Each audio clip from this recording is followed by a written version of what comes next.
the stand. Now he runs. He produces a magic print. He pulls out another one. This is incredible. This is ridiculous. This is 15 out of 10 on the incredible meter. What a player. What an entertainer. Give him the medal. Give him the Dally M medal. Hello, footy fans, and welcome back to the Chip and Chase podcast on this lovely Monday afternoon. Very windy, but it is a gorgeous day outside, so we're going to try and wrap this one up a bit quicker. No guests with us today, but we will still be looking to rip and tear into everything that happened in the NRL round 26 of the season, looking ahead to round 27, the last round of the season as we approach finals, and what a round we're going to get treated to in round 27. Lots of games ahead of us that are going to have massive impacts on the competition. Let's just quickly rattle off a few of them. Broncos Storm, not too much actually going on there, but followed by them, we have the Tigers and the Eels, who will be battling out for last place on the ladder. So we're looking at the spoon ball, as it's been appropriately dubbed there. Really excited for that one. A bit biased. I don't have any affiliation with the Tigers, but I would love to see them get a win here and not get a third wooden spoon in a row. But really looking forward to that game on the Friday. Beyond that, the massive Rabbitohs versus Roosters clash. It always is, despite the injuries and whatnot of these two sides. You know that they're going to get up for it. Roosters, they're looking to play their way back into second if the Panthers drop their game as well. So there's implications on finals there. Could be potentially playing for a home final there, the Roosters. Dragons and Raiders, this one is big. Both sides technically can still make the top 8, but it will come down to if the Dolphins and Knights, who also play this week, have a draw. So there are 4 sides battling for that final top 8 position, and they all verse each other in different retrospects in this week. So Dragons, Raiders, interested in that one. We just mentioned that Knights and Dolphins clash as well. Essentially, unless there's a draw, as we said, which, pretty unlikely, but could happen. These two sides are pretty even across the park. If there is a draw, Dragons or Raiders can make the top 8. If not, the winner of that Dolphins and Knights clash goes straight into the top 8 to make up that final position, which is just really cool to see. So there's a lot of things to play for. Beyond that, Sharkies and Seagulls also down there. Panthers and Titans having a good clash. And of course, unluckily, my Warriors are on the bye. We also have the Bulldogs and the Cowboys, 5th versus 6th there as well. So we've got a fantastic round of rugby league ahead of us to finish the season. What a great season it's been. But let's talk a little bit about what happened in round 26 before we talk more about round 27. Before we do that, though, let's have a quick run through my team of the week for round 26. This one is, of course, up on the Instagram. So there's at Chip and Chase Podcast over on Instagram. Go give it some love. If you don't agree with any of the selections, let me know by dropping a comment or sending me a DM. But over on the Instagram is the best place to check that out. We'll run through this quite quickly. At fullback, we've elected to go with Kalen Ponga. Few good fullback options, notably in that Dragons and Eels clash. Clint Gutherson, Terrell Sloan, very, very close to getting it, but I thought Ponga, in a pretty emphatic win for the Knights, he was the pick of the bunch, so he is our fullback. The centres, we've gone with Herbie Farnworth with one of the games of the season, to be honest. He was unreal. And Ruben Garrick as the other centre, as the Manly Seagulls got that upset victory over the Bulldogs. Then we go into our wingers. Micah Sevo getting a hat-trick on the left-hand side, gets one wing position, and Fletcher Sharp getting a hat-trick on the right-hand side, gets the other. Now, there was one other winger who did get a hat-trick this round. That was Dallin Watene-Zelezniak. He has found himself a spot on our bench, which we'll get to as well. So fear not, Dallin fans. He did find his way into this side. Let's look at the halves real quick. Dylan Brown wrapped up that 5/8 spot with, again, one of the best performances of his career. He really led that Eels side. They conceded a few points late, which we'll get into in the review, but I think he was unreal in the majority of this game.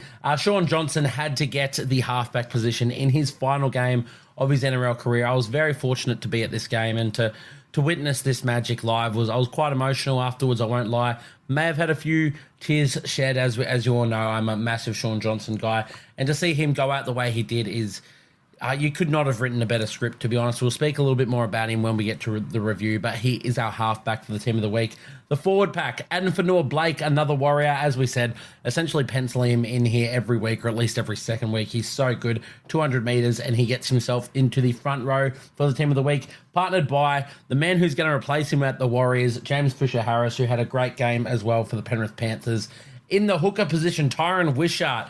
Now, he did play a lot of this sort of everywhere, like a bit in the halves, bit at lock, a bit at fullback, bit on the wing, bit at hooker. He's just so good, and he scored 2 tries, and he gets our hooker position into the back row positions. This was quite hard. There weren't too many absolute standout back row performances. I thought Sean Lane was one of them. Now, he was originally named to start at front row, but he did end up playing in the back row, scoring a great meat pie when he ran over the top of Ben Hunt, who, in fairness, put one of the worst attempted tackles I've ever seen on him. But I thought Sean Lane was really good, and he's needed it too, because I think he's had a pretty down season, as have the majority of the Eels, to be fair. But it was good to see him bounce back in a good one, and good to see the Eels get that win, because it does set up, as we said, the Spoon Bowl for round 27. So excited to see that. He's partnered with Jacob Preston as the other second rower.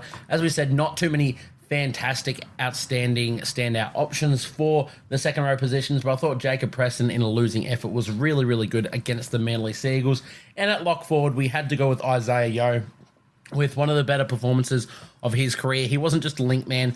You know, we all sort of expected Luai to be that man to step up in Cleary's absence, which Luai was great too, don't get me wrong, but it's turned out that Isaiah Yeo has actually shouldered that ball-playing burden. He had a fantastic try assist to James Fisher-Harris, and I believe he also crossed for a nice little try of his own. So love what Isaiah Yeo did. On the bench, now, of course, if you don't know how a bench works, it takes place in the form of the best outside back who didn't quite make the starting 13, the best spine player who didn't make the starting 13, the best forward who I thought, you know, wasn't quite good enough to make that starting 13, and the best bench player of the round. So at number 14, Dallin Watene-Zelezniak, we mentioned him. There might have been, you know, if you look at numbers, a few other performers that deserved it. I thought Jojo Fafita for the Titans was great in a losing effort nonetheless.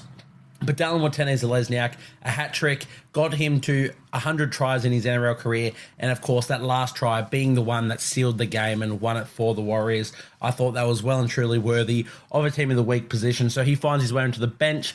At number 15, this is our best spine player. We went with Tyrell Sloan. Now, he's had a better season this year, Sloan, but definitely a lot of improving to do. This is one of those games where you can really see why clubs are pretty excited to stick with him, and why the Dragons in particular want to hang on to him, because games like this, he was electric. He wasn't just sitting and waiting for it. He was making things happen out there, and I thought he was unreal, Tyrell Sloan. Number 16, really hard one. There was a lot of different options here. I was very tempted to go with Lazarus from the Storm, the young fella who found himself a meat pie. I ended up going with his front row partner, Christian Welch, who I thought, you know, coming back from a few weeks on the sideline in a Storm team that were without a lot of their experience, he really stepped up and shouldered that load. Storm didn't get the win, but they came bloody close to the Cowboys, who are red hot at the moment, and I thought Christian Welch was a massive part of that. Also want to give a shout out to Jack DeBellin, who I thought was unreal, but we'll speak a little bit more on him in that Dragons game. He was very close to that position. And at number 17, probably going to butcher this name, but we have Atavalu Lisati, the young fella coming off, I think it was his debut for the Storm, coming off the bench. I think he punched out about 65 minutes as well on debut and scored an unreal debut try. One of the best tries you'll see in the season, but to do that as a debutant coming off the bench, it was unreal. You've got to go see that if you haven't already. But that is how our Team of the Week for round 26 lined up. Let's get into the first game, and let's try and get through these reviews a bit quicker than we usually do. As we said, no guest on, makes it a little bit easier to not ramble as much, but knowing me, I probably will anyway. So kicking things off for round 26, we did have the Cowboys defeating the Melbourne Storm 38-30. Now, I thought this was a pretty scrappy game, I'll be honest. I thought Cowboys, they came out and said it best. I believe it was Tom Dearden. It would have been interviewed, I think it was about half-time, maybe even full-time. I can't quite recall. But they genuinely thought it. Tom Dearden said it himself that they thought that it was going to come easy to them, and that sort of mentality does have me quite worried about the Cowboys heading into finals. We know they have the talent in their squad to do it, but that mentality, you can't have that mentality against any side in the NRL, but to do it against a Craig Bellamy coach Storm, I think is just unbelievable. I know the Storm rested 11 senior players from their squad, and they ran out with a lot of, 3 debutants, some players in their 5th game, a lot of players that, wouldn't normally be there. And even when they were there, they're in positions that they don't usually play. A.E. Grant Anderson at halfback, Tyron Wishart playing the game at hooker.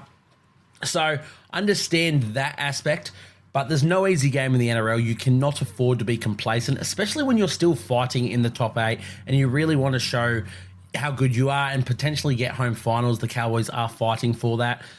And against a Craig Bellamy coach team, yeah, they did come out a bit better in that second half, to give them their credit. They only conceded the 2 tries in the second half, as opposed to, I guess, only the 3 in the first, but still a bit of a worry, in my opinion, for the Cowboys. Regardless, they did get the job done, so you got to take that, and they'll just move on to next week and look to improve. They do have the Bulldogs next week, so a massive clash for them there. But yeah, very scrappy from both sides. In fairness, you'd expect it from the Storm. They have excuses in the sense that I just said, all of those restings. They could afford to not build those combinations, make a few errors, and not really know where to be and whatnot. Yeah, I can take that. I can cop that from the Storm in this one. The Cowboys, there's no excuses for their performance. So, they've just got to clean that up, tidy that up. If they want to go deep into finals and really make a push for that premiership this year, they have to tidy that up. And I thought they were going to in this game. There was a lot invested, particularly in Supercoach, from myself and a few mates in this Cowboys team. But I guess you can never write off the Storm as well. That's the big thing.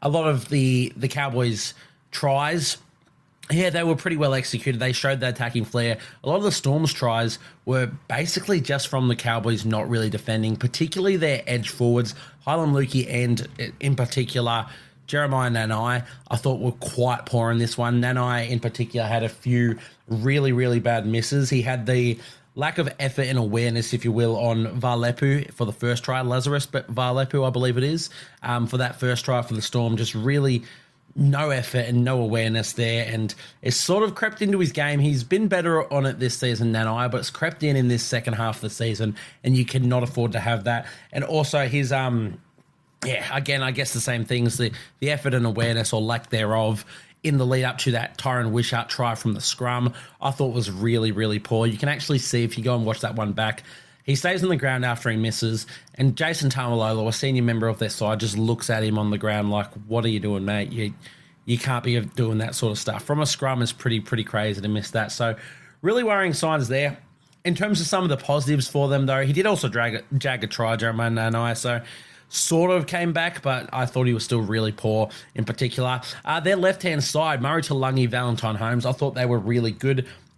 I thought that Valentine Holmes try, the lead-up work that they did to that, out to Taulagi, then back inside to Holmes, I thought was really nice. As I said, their attacking play is fantastic. Kyle Felt bagging another 2 tries. I did a quick look in on Kyle Felt before the podcast, just out of my own interest, because I wanted to see how many games he'd actually played. Now, I was unaware that it's only about 212, maybe 213, definitely below 220 games in his career. And he's, I think, 2 tries off 150 tries in the NRL.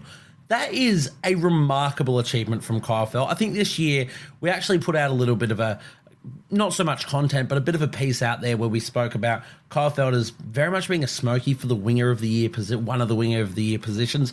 I assume I'd assume Brian Toto has one wrapped up. And if I had to guess, I'd say maybe Zach Lomax could get the other one, though he has been a bit quieter in this back end of the season. I think Kyle Felt could go very close to a Winger of the Year award this year. I think it's a great bounce back for him. Last year, in and out of form, spending a bit of time in the reserve grade. This year, I think he's been unreal. And to score almost 150 tries in only just over 200 NRL games, one of the best strike rates out there. And it's a shame we're losing him to Super League at the end of the season, to be honest, because he'd go damn close to getting a top 5 try scorer of all time, Kyle Felt, the way he's playing. I think he's also got he's hit that 10 or more tries in a season 9 years in a row now, I believe, which makes him one off the record of Manu Vatuvei, who did 10 or more tries in 10 seasons in a row. So it's a shame that he can't break that record, but 2 tries in this one again. His defense, everything's improved this year. I think he's been unreal for the Cowboys. So shout out Kyle Felt. This, I believe, was his last game at home. Let me quickly check where the Cowboys play next week. Yeah, so that was his last game at home. So this, of course, was also the farewells for Chad Townsend. That was his last game at home, and probably for the season. I don't see a world where he makes his way back into the side. This is Valentine Holmes' last game at home before he departs to the Dragons, and it was also the great Jake Granville's last game in the NRL and for the Cowboys. Also, a great bit of stuff that the Cowboys did by not only making him a life member, but unveiling him as one of those players that they have on their wall of greats that have changed how the Cowboys club have gone over the years. And I really love that, because Jake Granville, he deserves that recognition. He might not have always been the absolute pinnacle of player, though the early years of his time at the Cowboys, I thought he was unreal. But how he's impacted that club, and he's been such a great club man for such a long time. I love the fact that they're appreciating him the way he deserves. So shout out to all of those players. Still the job to do, though, the Cowboys. They can go out and win a premiership for those said players before they all depart. So, the job's not done, and we'll have to see how they go for the rest of the season. For the Storm, look, we'll be short and sharp. As we said, they have the excuses lined up. They had 11 players rested from their starting side. They had another couple injuries early into the game as well, which I can't exactly recall. Oh, Ryan Pappenhausen, one of their only senior players, left in the side, left the field with, I believe it's come out to be bone bruising. Now, you'd assume he doesn't play this week. Probably should be good for finals, but yeah, it's all the people sort of out there saying, why'd you play Pappenhausen? He's your in Munster for that matter, more of your injured players in this final game when you're resting everyone else. These two players did come out and declare that they wanted to play this game. It was important for them to find their match fitness and, just be better. And, they've missed a lot of footy, these two players, over the course of this season, and for Pappenhausen over the last few seasons. So they're still building their awareness and their gameplay, and they declared that they wanted to play this one. Hopefully it's, nothing too long for Ryan Pappenhausen. I'm pretty sure it won't keep him out too long. Those are the risks, and you can see now why coaches do rest. And I thought the Storm had every right to rest 11 players in this one. And to be honest, they have every right to do it again next week. We saw for the Roosters, which we'll get to as well, the injuries to star players that they just copped in this one. Now, they're not in the position of the Storm that they can rest, so I'm sure they'd love to be, but now you can see that's why coaches rest, because the Storm, they wrapped up a minor premiership 2 weeks ago. They don't need to play. They can't lose first place. They're wrapping up a home final heading into the final series. If they go out and they play their players and Jerome Hughes does an ACL, bang, can they win a premiership off that? Maybe not. So I have no problems with them resting. And, if you're talking about the whole, you're denying the fans anything, I don't think so. We have a long competition here in the NRL. 27 rounds, I do think it is too much. I'd love to say that, the more footy, the better. And in a way, yes. But I'll be honest, even these last couple of weeks, I've found it hard to get up for these podcasts and get up to watch every game, which, I've watched a lot of footy in my time. This has been the only season I've watched every game of footy. And these last couple of weeks, I have found it a bit of a slog to be able to do every single game, because I do think I'm a little bit burnt out from the footy. 27 rounds is a long, long time, and think of that for the players. There's a lot that they're putting their body through. They have every right to rest their players, and I think the Storm, to get to where they did, it's so early into the season, to get to that first place and wrap that up, they deserve to rest their players. You, as fans, had opportunities to watch these teams, maybe not these two in particular. If you were really looking for a Cowboys-Storm clash, tough luck, I guess, to you. But you've had your opportunities throughout this 27-week season to watch your teams and watch them as much as you can. So I don't think it's too much of a disservice to the fans. And it gives us great moments as well, because we got these debutants. We got Atavalu Lasati with that unreal Tron debut. We had the young fellow who came in and played in the halves, whose name I can't remember. Let's find him real quick. For the Storm, he came off the bench. Tristan Powell, I believe he was Keegan Russell Smith, sorry. He was the one who played in the halves. We got him making his debut, Lasati making his debut, Tristan Powell making his debut. We got to see these young guys and see how they're the future for the club. So I've got no problems with this sort of stuff. The Storm, they deserve to do it, to be able to rest. And look, I don't think they take too much negative away from this. Leaking 38 points against the top 8 side when you're resting everyone, essentially, and you lose Ryan Pappenhausen, one of your main senior men left, I think you take a lot away from it. So I thought they went out to have a bit of fun, and they really succeeded in that. So I want to give a massive shout out to them. In terms of standout players, we already mentioned Christian Welch and how great he was. 58 minutes for him as one of their senior players. 16 runs, 172 metres as well. Just really good in defence. There's an effort outlined when I believe there's a 7-tackle set for the Cowboys, and they're running it back to the 20-metre line to get that quick tap. And it's actually Christian Welch and Lazarus Varlepu. So they're two front rowers. One, their senior man who's played a lot of, missed a few weeks and he's gone out back into a big minute role. He's chasing back. And the other being Lazarus, their young prop in only his 5th game of first grade. They're the two people that run back and make that tackle with the Cowboys on a roll, and no one else is essentially back there. So those are the sort of efforts that you really love to see from these players. Another man I want to shout out, Saula Fa'alongo. God, he is an excitement machine. The footwork that he had on some of those darts, it is unreal. I haven't seen anything like it. Roger Tuivasa-Sheck, probably one of those players that you just can't tackle if you're one-on-one. You never know what he's going to do. But I don't think Fa'alongo knows what he's going to do. So how are you meant to know? He's electric and really exciting to watch. Beyond that, for the Storm, thought Alec McDonald was really good. As I said, the debutants off the bench, I thought they all played really, really good in some big minute roles as well. That's Tristan Powell, Atavalu Lasati, and Keegan Russell-Smith. Thought they were really, really good. And Cameron Munster, as the other senior player in this one, was really, really good as well. So massive shout out to them. And if they rest again, we'll find out tomorrow on the Tuesday when team lists the name. Got no problem with it. But let's have a look into the next game. Probably rambled on a little bit more than we intended to on that game, but that's all right. I love talking footy as much as I can. Next game, we had the Bulldogs versus the Sea Eagles, and the Sea Eagles managed to defeat the Bulldogs for the first time this season at home. So the Bulldogs dropping their first game at Belmore for the entire season. An unreal achievement for the Sea Eagles to do that, but an unreal achievement for the Bulldogs. Oh, sorry, no, this one wasn't at Belmore. I take that back. This was a Bulldogs home game that was hosted at a core stadium. So that is even... Okay, that's insane. So the Bulldogs, they played their last game of the season also at a core stadium. So Belmore's done. They went an entire season not losing at Belmore. That's incredible for the Bulldogs. But even more incredible, the Seagulls getting this one. Now, I didn't think they could. With the Seagulls, we saw them go down last week against the Tigers in a pretty disappointing effort, albeit a few things went their way, a few being 3 different sin bins. Well, went against them, sorry, not went their way. But to go against the Bulldogs here, who have been absolutely flying, and I've been doubting the Bulldogs all season. I keep going, they can't keep going, they can't keep going. In round 26, here we are. And I don't want to say finally I'm right that they couldn't keep going, because they came up against a red-hot Manly team who, they're playing some great footy themselves and they have so much attack in them. So I'm not going to hold it against the Bulldogs too much. They still put up 22 of their own points.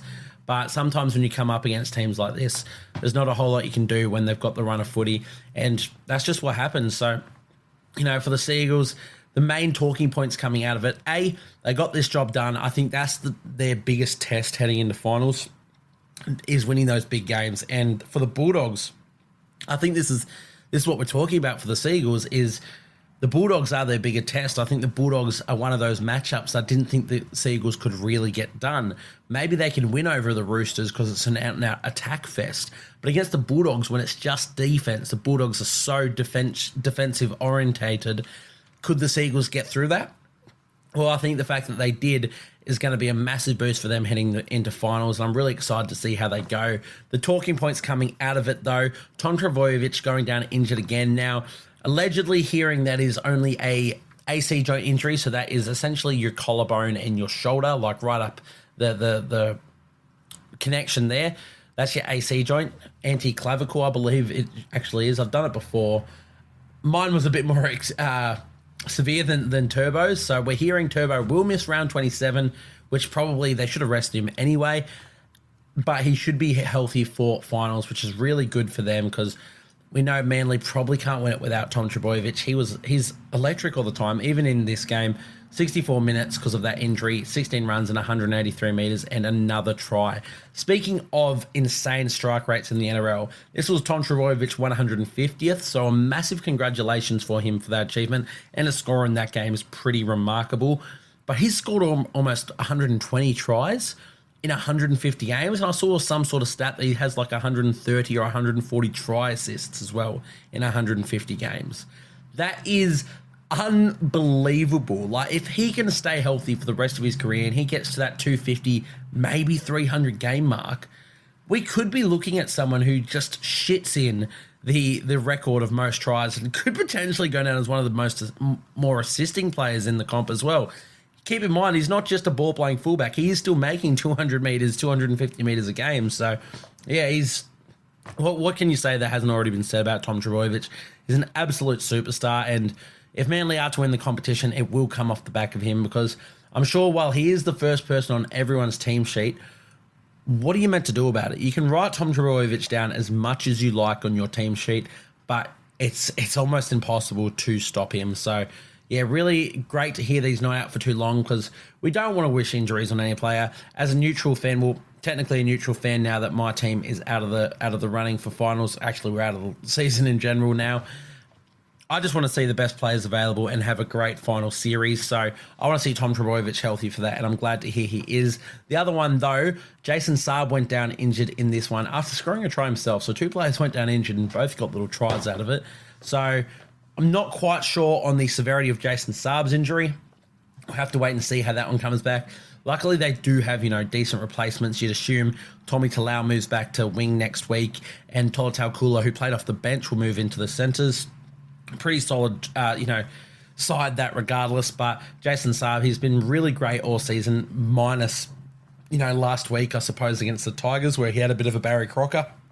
So, going to be really good to see him come back into this side. And can they go all the way without him? Maybe. I don't think he's that integral to Tom Trbojevic, but you can't really doubt that they're a better side with Jason Saab in it. So, I want to see him back and healthy and fit and firing for finals. Beyond that, for the Seagulls, look, as I said, I thought they were really good. There's no particular players that really played poor. Luke Brooks had a fantastic moment where he followed through on that loose ball, kicked it up, and then passed it inside to Tom Trbojevic for that turbo try, which I thought was unreal. That was a really neat bit of work, not just from Luke Brooks, but the entire sequence was really, really good. I've been massive on him all season. Last week against the Tigers, again, he was quite poor, and to be honest, I think that was probably his only poor performance for the season for the Seagulls. I think he's been really consistent, really, really great for them. It was good to see him have a bounce back in this one. No completely out there stats. There's no massive try assist numbers or try numbers or whatnot, but he just had a really, really solid game, and I thought he was great. Lehigh Hopewate. Now, this was a bit of a saviour of my super coach season. Loved bringing him in. Almost wish he didn't get that injury at that sort of midpoint of the season, because he was doing great things for me. But he has found a home on that wing. Now, obviously a fullback, in his future, where that is, who really knows? You can't really dislodge Tom Trbojevic. But on the wing, he has been fantastic. Wherever you've played him, wherever the Manly Seagulls have played him, he has been tremendous. 2 tries in this one, showing great skill down that sideline. 14 runs for 124 metres as well. So I thought he was really good. Beyond that, Cherry Evans had a bounce-back game. Thought Nathan Brown, he was named to start, but did end up coming off the bench, which I do think is probably where he plays his best footy, though I don't mind the idea of moving Jake Trbojevic back in the front row and letting Nathan Brown run at lock. But when he came off that bench in his 48 minutes, 19 runs for 188 metres, he was absolutely cooking, to go along with his front row partner in essence, in Taniela Paseka, who had 17 runs for 178 metres as well. So, yeah, incredible stuff there. Another man who I thought started really well, coming back from injury, was Matthew Lodge. Now, he only played 32 minutes in this game, but still punched out 137 metres in that time. So, goes to show that he's still got a space in the NRL, and he can be a great piece off the bench, starting limited minutes, high minutes, no matter what it is. He's definitely got a space in the NRL. I think he's a sort of player that the Manly Seagulls need heading into finals. Now, lastly, don't want to be too negative on it, because, as I said, the Seagulls won the game, and he's not necessarily this type of player. But Jake Trbojevic, in 78 minutes, had 4 runs for 33 metres. Then there has to be a change in his role. And I guess it doesn't. As I said, they won the game, so why fix what's working? I don't think Jake Trbojevic can be running 4 times in 78 minutes. He had 43 tackles, which we know he's going to do, only the 1 miss. He's an absolute stud in defense, but he's a workhorse. He needs to pump up those numbers, and I think if they are to go all the way, he will have to take a bigger step as their leader, as their captain. So would love to see a little bit more out of Jake Trbojevic. Let's move a little bit over to the Bulldogs now. Again, spending a little bit less time because they lost. Look, I don't think they were all that poor. As I said, they were due one of these games where they just couldn't get up as much as they have been all season. And while I don't think it was necessarily they couldn't get up for it all, they were massively tired. I just think sometimes you come up against a side that's red hot, and what can you do about it? I thought the Bulldogs were pretty good. Once again, I think they've got so much strike across their backline. Josh Adokar, since coming back from injury, I think has been amazing. I think he was really slept on because the Bulldogs were going so well during the period of him being injured. But since he's come back, he's been absolutely electric on that wing. So 16 runs for 188 metres, 3 line breaks, 2 try assists, and a try from Josh Adokar. They only scored 4 tries, and he scored or assisted in 3 of them as a winger. That is unreal what he is doing. So also his speed. Look, we saw him get mowed down by the hammer a couple of weeks ago. He's not as fast as he, once was, and that's because he's put on a lot of weight to bulk up and get through that work, which is why he's running for the 188 metres, which I love to see. But the way he just blitzed down that side, I think it was Lehigh Hopewate who was chasing, might have been Tommy Talau, but he just absolutely blitzed them and then found Toby Sexton. No, who was it that he found inside for that try? Reed Marnie. It was Reed Marnie pushing up in support for that try. So really good to see what Josh Adokar is doing. I think he's been an invaluable piece that has been not so much missed, but he's definitely someone that they're happy to have back. Beyond that, Jarrell Skelton, massive pickup for the Tigers. He's someone that we outlined a few times this year as someone the Tigers should target. So the fact that the Tigers have signed him for next season, I think it's going to be amazing. Still rough around the edges, but you can't deny the work and the body shape and just the athlete that Jarrell Skelton is. No exceptional highlights, but just the work that he got through in this one was what really impressed me, with 17 runs for 170 metres. In fact, this entire backline, Bronson Xerri, 254 metres from Bronson Xerri, 211 from Connor Tracy, the 188 that we mentioned, Adokar. And who would have thought that Jacob Kiraz was the man to run for the least amount of metres in this Bulldogs backline? That is unreal. 120 from Jacob Kiraz. So they've got so much strike. You guys know how much I love Connor Tracy. I'm buying into this Bulldogs team. I still don't. There's a few things I have questioning, but you can't deny what they're doing. Despite the loss in this one, I don't think it might be the loss that they needed to really set them on their way, to be honest. So yeah, I've still got a lot invested in them. I thought Toby Sexton and Matt Burton had really good games, especially Sexton stepping up at the end there to nail that one with the boot. I believe he did. Didn't really do anything, but if Matt Burton is expected to miss next week with, I believe it was concussion, Toby Sexton you'd expect picks up the goal kicking, and I think that's another string to his bow. I think Bulldogs have been unreal since they brought Toby Sexton in, so love that they bit the bullet to do that. Reed Marnie, we mentioned him for 1 try. He actually scored a double in this one, which is unreal stuff from Reed Marnie. It's been really good all season. Stats may not show it sometimes, but you can't deny the effect that he's had on this team, so massive stuff from Reed Marnie. Jacob Preston was the man that we outlined in our team of the week with another try for him. 10 runs for 130 metres, 2 line breaks from him as well, 4 tackle breaks, and how many tackles? 36 tackles for 0 missed and 0 ineffective. So love that from Jacob Preston. And yeah, look, there's not too much more to say about the Bulldogs. They're going to keep churning out their work. Massive game upcoming for them, so I'm really excited to see how they go against the Cowboys next week. Another team that's really good in attack. Can the Bulldogs really shape up and put them down? Good test for them heading into finals. So I love that they've had these sort of bigger tests heading into finals than they have beforehand. So really going to set them up for finals, and I believe that they can get a couple wins in the finals. So love that from the Bulldogs. Let's move into the next game. The Panthers defeating the South Sydney Rabbitohs 34-12. Look, let's start with the Rabbitohs over in this one. It's almost that time of the season. I think it is that time of the season for the Rabbitohs. They've been fighting through a lot, lots of injuries. It's one of those seasons I don't think I've really ever seen an injury toll this massive for them, and you can't use that as an excuse. When they had their fit and healthy players during the early parts of the season, they were very disappointing. But I think in this back end, they've shown a lot of fight despite the things going against them. So I don't have too many negative things to say about them. The one thing I do want to touch on the most in this one is Tyrone Munro. Now, I'm sure if you were familiar, if you were keeping up with all the news and whatnot heading into this week, there was the absolutely tragic news that Tyrone Munro had lost his mother during the week, and the South Sydney Rabbitohs players all came out in their black armbands to support him and honour her. On the day of the game, I believe it was, Tyrone Munro actually lost his uncle as well, who passed away. So the bravery for this young fella, 19 years old, to come out and play with the absolutely tragic events that happened to him in the lead up to this, it would have broke me. It would have broke a lot stronger men than me. And he just came out to not only play after all this tragic events, but to play the way he did and to score 2 meat pies to honour both of them. I thought it was unreal stuff from Tyrone Munro, and it really shows the sort of player he is. A lot has been said about him from the players, talking how highly they value him and how proud they are of him. And even as a fan who has never met the guy, don't know him from a bar of soap, I'm pretty proud of that effort. And I don't support the Rabbitohs. I don't know Tyrone Munro, but that's unreal stuff to see. And I really feel for Tyrone. I'm sure we're all in mourning with him, especially his Rabbitohs teammates.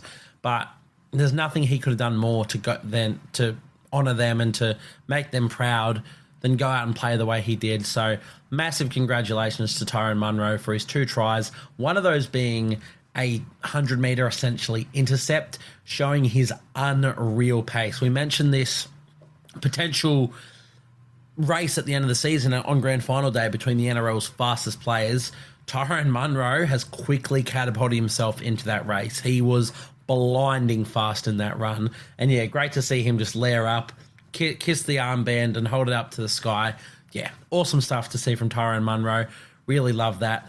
For the rest of the Rabbitohs team, as I said, there's not a whole lot to touch on. You can't really put too much against them at this point. There's nothing too negative to say. I thought they showed up pretty well in this one. You know, this was a Panthers side, albeit without Cleary, but who were coming off a loss, needed to win to get back into that top 2 position and to just stamp their authority on the competition heading into finals. And they did that to an extent, but I think the Rabbitohs really hung in there quite well. So I want to give a massive shout out to them for that. Another man, Fletcher Myers with the boot. God, he hit some really good conversions as well. So I want to shout him out. Beyond that, yeah, I'm sorry, Rabbitohs fans, that there wasn't too much to touch on. You're looking ahead to next season, as we all know, but you got to be proud of these sort of efforts. I think Tallis Duncan has really come of age in this really late part of the season. Always sort of wondering why he wasn't getting more minutes or why he wasn't being used in certain positions through the majority of the season. It's really good to see him in these back end and especially in this game as well, muscle up and show the talent that he has. So really excited to see how they go next season, the Rabbitohs. So, of course, Damien Cook will depart at the end of the season. So they've got one more game left of him. Is it a home game for the Rabbitohs next week? Who have they got? Yeah, they've got a home game. Oh, it's the Accor Stadium versus Roosters. So, yeah, I guess it's home, whatever you want to call it. Massive game for the Rabbitohs. I think they'll get up for it. Roosters, they're going to get up for it, and we know that there's different ends of the spectrum where these two teams are placed. But I'm really excited to see them come out and just show a bit of faith to their fans. I think their fans have got to be pretty proud by the end of this season. I know the early parts were not it, and you weren't happy, and you wouldn't have been proud at all, and I understand that. But I think this back end of the season, with everything stacked against you, I'd be pretty proud of my club with how they've handled themselves. So big shout out to the Rabbitohs, and yeah, really excited to see how they progress next season. Let's look at the Panthers, who did win this game. Look, you can't be too upset about it. They got the job done. They won it by 22 points, so a pretty emphatic win. I did expect a little bit more from them. I did expect, maybe a 50-12 thumping of them. But I think that's more of what the Rabbitohs are and their DNA showing than necessarily the Panthers. Though I do still have a lot of concerns with the Panthers. Isaac Tungo in particular being one of them. Now, he started the season with some of the best games of his life against, both I'm pretty sure were against a centre. When the centre got injured and a back row was moved out to that position and he decimated them. Since then, though, he has... there's no other real way to put it. He's been really, really poor, Isaac Tungo. I really can't understand how he's still in that side. We know he's a talent. We know he can be fantastic, but they have options. Paul Alamotti forced his way into the squad back for this one with Casey McLean jumping out. I think Paul Alamotti was really good in this one. Isaac Tungo, once again, poor though. Look at the difference in these stats real quick. 6 runs for 56 metres from Isaac Tungo, the senior player, the premiership winner, the unheralded talent, as opposed to 18 runs for 192 metres from Paul Alamotti, the essentially reserve grade backup centre who can play on the wing and whatnot. Those are not the stats that you need to be seeing from your premier player and then your essentially reserve grade centre, with the utmost respect to Paul Alamotti. Beyond that, We had 6 tackle breaks from Alamotti to 2 from Tungo, 3 offloads from Alamotti to 0 from Tungo. And then in defense, 12 tackles for 3 missed for Alamotti and 15 tackles for 5 missed and 3 ineffective from Isaac Tungo. I don't know what the depth is looking like at the Panthers. I haven't looked into it too much. I'm pretty sure Jesse McLean, the elder McLean brother, is currently injured, and I think he misses the rest of the season, but don't quote me on that. I think you've got to find a way to get Tungo out of the side. I don't think you can win a premiership with the way Isaac Tungo was playing. So, they didn't have Taruva in this one. Sorry, not Taruva. They had Taruva. They didn't have Dane Laurie in this one. Taruva has spoken about wanting to play in the centres. Now, I don't think he's trained much there all season, but I'd be willing to give it a go. Move Taruva to centre, bring Dane Laurie onto the wing. It's worth a shot because Isaac Tungo, you've given him all season to improve on this, and he really hasn't. So I don't see a world where a Sania Taruva can go worse than Isaac Tungo at the moment. Isaac Tungo has been really, really poor. And as I said, it's a big worry. He also threw that pass to Tyron Munro to run the length of the field, so he was directly responsible for one of the Rabbitohs tries as well. So yeah, that's the only question mark I have with the Panthers. I still think as soon as finals rolls around, they'll go up another gear and they'll be ready to rip and tear. So not too worried about it. Dylan Edwards seemingly playing quite injured at the moment, and Gordy's playing tough. He's wincing after every run and every tackle, and yet he's still making every run, 17 runs and 8 tackles, which is on the low end of the spectrum for Edwards, but it's still incredible effort. So, yeah, it's interesting what they do now that they're back in second. Do they play all their stars and make sure that they wrap up that home final, or do they rest a player like Dylan Edwards and give him that week off before finals? Because he very much looks like he could do with a week off. So really interested to see what the Panthers do there. Regardless, though, he's a fantastic player. Sucks for my super coach, though, if he does get rested. I did bring him in as a pod, hoping he'd be the goal kicker and clear his absence, and he'd be unreal. Turns out Alamotti became one of the best goal kickers I've seen in this game, and Dylan Edwards didn't pick up the tee. And, of course, he's playing a bit injured, so didn't have the best score. If he then misses next week, when I could have had a Trebojevic for a Tedesco in that time, I'll be upset, but that's what Supercoach is, and we're talking NRL here. The other one in this, Brian To'o, I want to say a bloody career low, 9 runs for 113 metres. Now, again, doesn't really matter. He can afford to have a couple of weeks where he just doesn't do as much. They got the job done, so I don't think it matters. But, yeah, really interesting to see he just didn't get through as much work as he used to. Quickly beyond that, for the rest of this Panthers side, James Fisher-Harris scored another try, made our team of the week, looked really good, and he's always just holding players accountable. This is the big thing I'm excited for James Fisher-Harris to join the Warriors.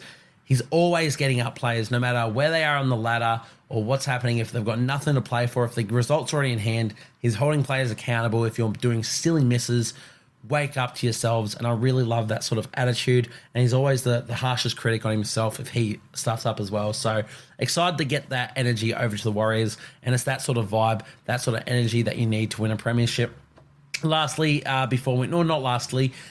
second lastly, we'll go to Isaiah Yeo, who we mentioned stepping up in Cleary's absence, essentially. 16 runs, 170 metres, 1 line break assist, 1 try assist, 1 try, 5 tackle breaks, 2 offloads, and 33 tackles for 0 missed. That's why he's in our team of the week. That is why he's the best lock forward in the game, as much as I love Paddy Carrigan. And that's the other thing. We're going to have to do a bit of a podcast for this. Who is going to be my new favourite NRL player now that Sean Johnson has retired? We're going to have to... I want leave that with me, and I want you guys to get involved and throw a few options at me. I have a few favourites out there, that I've really loved. Your Connor Tracy's I have a lot of time for. Paddy Carrigan, since he came in the league, we've got some stories about him and how much I love him. Bunty Afoa, of course, love him. But we're definitely going to be on the lookout for a new favourite player now that Sean Johnson's out. And Isaiah Yeo, with these performances and just how he carries himself, his demeanour, his leadership, yeah, he could quickly get himself into that conversation. I love what he does. So, unreal performance from Isaiah Yeo. Lastly, before we head off this game, Luke Garner played his 100th NRL game in this one, which is another incredible achievement, and he scored a great little meat pie for that as well. So, massive shout out to Luke Garner. For the Panthers, let's quickly touch on what they do for finals. I don't think much changes. As we said, I think they go up another gear when finals come. I think they always sort of just, they coast through, and when finals come around, they just elevate themselves. Can they do it? I'm not sure. We mentioned that I don't know if there's an actual out-and-out best team to beat in the comp at the moment. I think the Storm have, elevated themselves there, and that's why they've already wrapped up a minor premiership. That's why they beat the Panthers a couple of weeks ago. But they've had some shaky ones. They lost to the Dragons at home with a full-strength side. They lost to the Sharkies without Nico Hines earlier in the season with a full-strength side. No team is unbeatable this season, so normally you say your top four are the best and everyone else is making up the numbers. And I think for the majority of this season, that's been the case as well. But now I'm like, you know what? I think any team that makes the finals can win the comp. So excited to see how this final series unravels. And really excited to see how the Panthers go about defending their 3 premierships. So excited to see how that one goes. Let's move into the next game. Really exciting game, this one. The Eels and the Dragons. The Eels winning this one 44-40. Now, you mentioned that scoreline. It could have been a lot different with, I think it was either 12 or 10 minutes to go. The Dragons were down 44-12. There it goes. Yeah, so the Dragons, with 11 minutes to go, were down 44-12. They then scored in the 69th, the 72nd, the 76th, the 77th, and the 79th minute. They scored 5 tries in 10 minutes to bring this game to 44-40, which is unreal. But I think it's more frustrating than anything if you're a Dragons fan, because you know your team can do that. How can your team score 5 tries in 10 minutes and lose the game? How can your team score 40 points and lose the game? In fact, I believe I saw somewhere that is an NRL record for the first team ever to score 40 points and lose the game. I'm not entirely sure on that, but I've read somewhere that was the case. In saying that, though, the Eels were the better side all game except for that 10-minute period, but they had that lead so convincingly that they can afford to have a little bit of complacency. And maybe, the best sides in the NRL, they can't have that complacency. The Eels aren't one of the best sides in the NRL this season. They can slack off a little bit. They'd already taken Gutherson off the field and given him a break. And, they moved Dylan Brown to fullback where he's seemingly never played. You can't really blame them for conceding that much. And I don't think they care at this point of the season. Yeah, words will be said by the coach. You'd be disappointed. You'd be disappointed as players to do it as well. But for them, at this point of the season, it's just about winning games and not getting the wooden spoon. And in the end, they got the job done. The Eels, they also scored 2 more tries than the Dragons. They just happened to kick only 4 of 9 conversions. So it could have been even bigger win for the Eels, and it definitely should have been. But yeah, for the Dragons, this is frustrating. You had some decently easy matchups, in quotation marks. There's no easy game in the NRL. But the Eels, who were on the bottom of the ladder, and then the Raiders to finish, all you needed to do was win. It didn't matter about your for and against to finish this season. All you needed to do was win both to be in the finals. And you lose to the bottom-placed Eels, and now you're out of the finals, essentially. It's going to take a miracle to get them back in. So, yeah, I'd be so disappointed as a Dragons fan. I don't know what else there is to say. I mean, Shane Flanagan, the way he acted in the press conference as well, how I don't think he believed what went on out there today, and he left the press conference early. And I can't blame him. I can't say I blame him, because why do you play all season to get 26 rounds on the season, and the only person who can defeat you is yourselves heading into finals, and you do it. You find a way to lose. Yeah, I'd be very, very disappointed with that. I don't know why you play all season to get to a game like this and just not turn up. And the thing is there's a few times for the Dragons that they haven't turned up, certain individuals haven't turned up. But in this game, the certain individuals were flipped on their head. Sometimes it's your Tyrell Sloans that's letting you down. He has those lapses in concentration. Sometimes it's your young fellows, your Fianais and whatnot. In this game, it was the complete opposite. I thought Matt Fianais, whichever one stayed on the field, was unreal. Yeah, Matt Fianais was fantastic. Max Fianais unfortunately got injured, but Matt Fianais scored 3 tries at centre. Tyrell Sloan put in one of the best performances of his career with 2 tries, 19 runs, 253 metres, 2 line breaks, 6 tackle breaks, 1 line break assist. Thought he was unreal, Tyrell Sloan. And the people that let you down in this one were your senior players. Ben Hunt was awful until the final 10 minutes where he set up some cool tries from kicks and whatnot.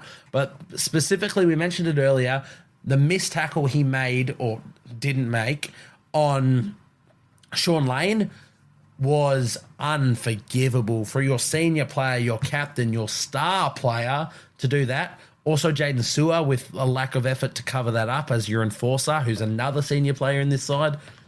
Yeah, it's just really, really disappointing for the Dragons. And yeah, it's disappointing for these young players who sometimes you can accept when Tyrell Sloan has a down performance because he's so young and he's playing with trying to get confidence and whatnot. So you can accept those ones. And then he comes out and has a game like this.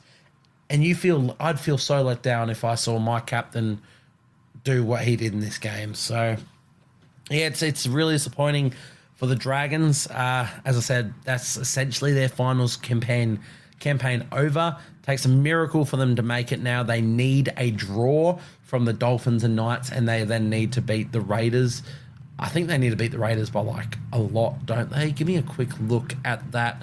Sorry to go a little bit off topic. So, no, there are 4 teams on 11 wins. Yeah, so all they need to do is win against the Raiders, and the Knights and Dolphins need to draw. That's all they need to do, and therefore the Raiders also just need to win against the Dragons, and the Knights and Dolphins need to draw. But you're asking for a lot for a draw, and yeah, the Dolphins and Knights, whichever team of them wins will wrap up that final top 8 position. So yeah, it's just disappointing for the Dragons. I feel for your fans. That's just gut-wrenching to watch that, and it's even worse. Sometimes you can cop, maybe not at this end of the season, but sometimes you can cop a 44-12 drumming. Maybe not from the bottom side, maybe not when you're playing for finals, but then to score 5 tries in 10 minutes, to know that your team can do that and why they didn't for the first 70 minutes of the game. Words can't really describe this performance from the Dragons. It was really bad. It's awful. It's yeah. You can't really say much more about it. If there's anyone that really put their hand up and had good games, as I said, there's Tyrell Sloan, Matt Theonet. I thought Zach Lomax was pretty good. Jack Bird had moments, and Jack DeBellin I thought was really good. Beyond that, there were some really, really bad misses. Oh, Connor Mulheisen, I want to give a shout out to as well, the hooker.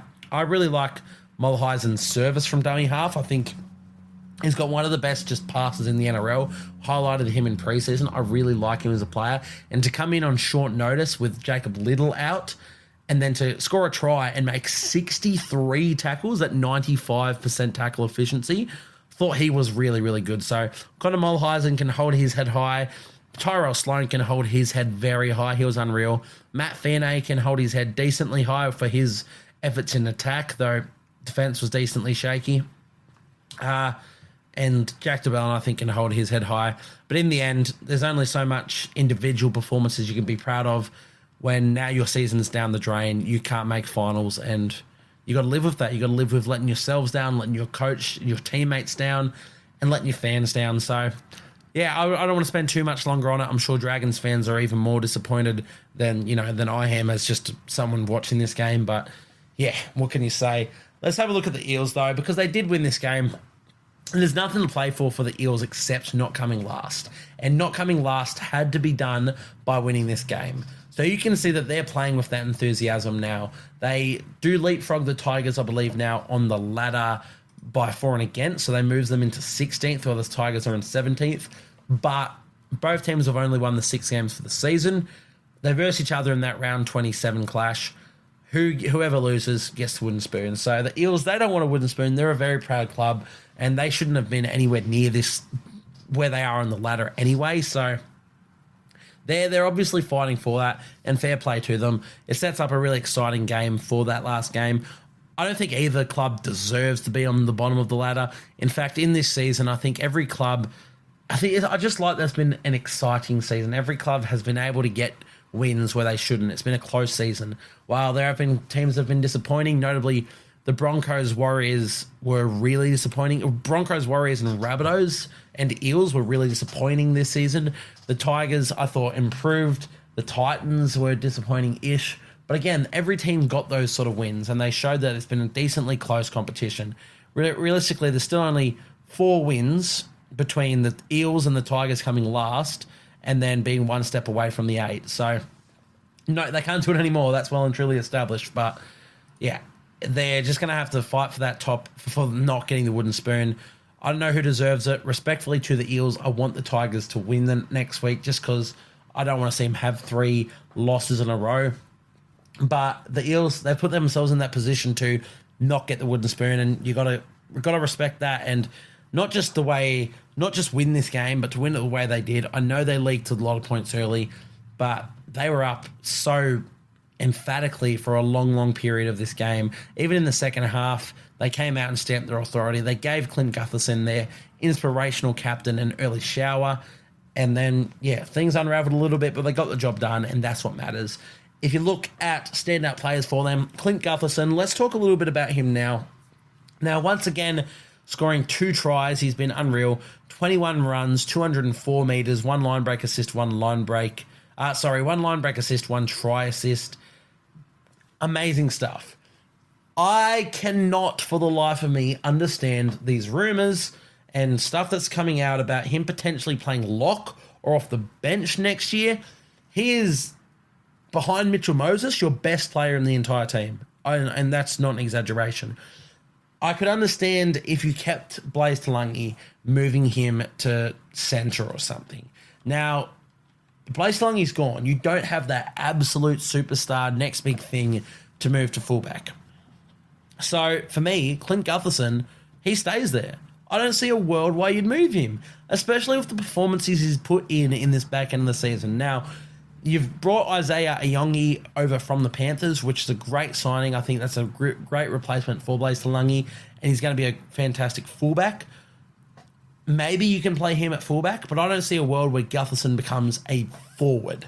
I don't want Gutherson getting through unnecessary work in the forward pack. I want him to do what he does at fullback. If anywhere, you can put him at centre, but for me, Clint Gutherson should remain at fullback, and performances like this are the exact reason why. So I'm not here for the Eels and what they're talking about with Gutherson in his role next year because, yeah, when you play like this, what's the point of moving him? Let's have a look at some other players, though. Mike Acevo, very poor year for him in general, but really good for him to come in this one and score 3 tries and make my team of the week as well. Only the 10 runs, but in those 10 runs, he made 153 metres, 4 line breaks, and a try assist and 5 tackle breaks. So, yeah, I mean, you still want him to be getting through more work, but again, going off this, he got 3 tries, 154 metres, and they won the game. You can't ask too much more. I still want to see more from Micah heading into next season. Will Penasini, I thought he was pretty good in his time out there. Didn't get through as much work as he, necessarily needed to, but I think he's been one of their more consistent players all season, so I'm not going to hold that against him. Dylan Brown, we mentioned in our team of the week, with an unreal performance at 5'8" before giving that final 10 minutes at fullback. And maybe that's a sign for the future, but I doubt it. 19 runs, 176 metres, 1 line break, 2 line break assists, 3 try assists, and 1 try of his own. Unbelievable performance from Dylan Brown, to be honest. So, yeah, this is the sort of performance that you need from a star player like him while you're missing Mitch Moses. This is what we always thought through the most of the season would happen, and it never really did. But maybe it's a little bit frustrating seeing now that we knew it could happen and he can do it, and it didn't originally. But in the end, he got it done here. Excited to have a player like him in your books heading into next season. Hopefully that gives him some confidence for this final game of the season and heading into next season. And hopefully the Eels can really improve on where they ended this season. Beyond that, for the Eels, Brendan Hands missed a few tackles, but once again, played at 80 at hooker. I still think he's the way at hooker for them. He did miss 5 tackles while making 40. But I really like his service from dummy half, and I just think he has the better awareness of all the hooker options available at the Eels, so I want to see him stay there. Regan Campbell-Gillard, 67 minutes at front row and 169 metres. Love that. Sean Lane, we mentioned, scoring a try, 15 runs, 159 metres in the back row. Love that. Offa Hengawi, 174 metres from him. 125 from Makatoa, 164 from Luca Moretti. They got through their work really well, the Parramatta Eels, and yeah, you got to give it to them. So thought they were really good. I know there was that final 10-minute period But 70 minutes of this game, they were unreal, and I don't think there's many other teams that would have stopped them the way that they were playing. Granted, Dragons didn't throw much at them in terms of defence, but the Eels, they settled into their game plan and they played with enthusiasm and passion, and you love to see that. So good stuff for them, and as I said, really excited for next week. Let's get into the battle of the Brisbane teams, the Redcliffe, despite the fact they're called the Dolphins. It is the Redcliffe Dolphins taking on the Brisbane Broncos, and they win this one, the Dolphins, 40-6. Both these sides on the same premiership points heading into this one. So again, they were both playing for that top 8 position, and the Dolphins not only get the win, but they get it done enthusiastically in front of 50,000 people in attendance to win 40-6 over the Big Brother Broncos and end the Broncos season, the team that made the grand final last year, to end their season in only their second year of existence. What a great game from the Dolphins, and what a game plan from Wayne Bennett. Let's touch on that before we'll look at the Broncos first, but I want to touch on that game plan from Wayne Bennett before we do so. I didn't like the changes that he made, like, off the start. Now, the changes were that Isaiah Katoa, who I thought has been unreal all season, went to the bench and only got 8 minutes. Jake Averillo went to 5/8. Sean O'Sullivan played halfback.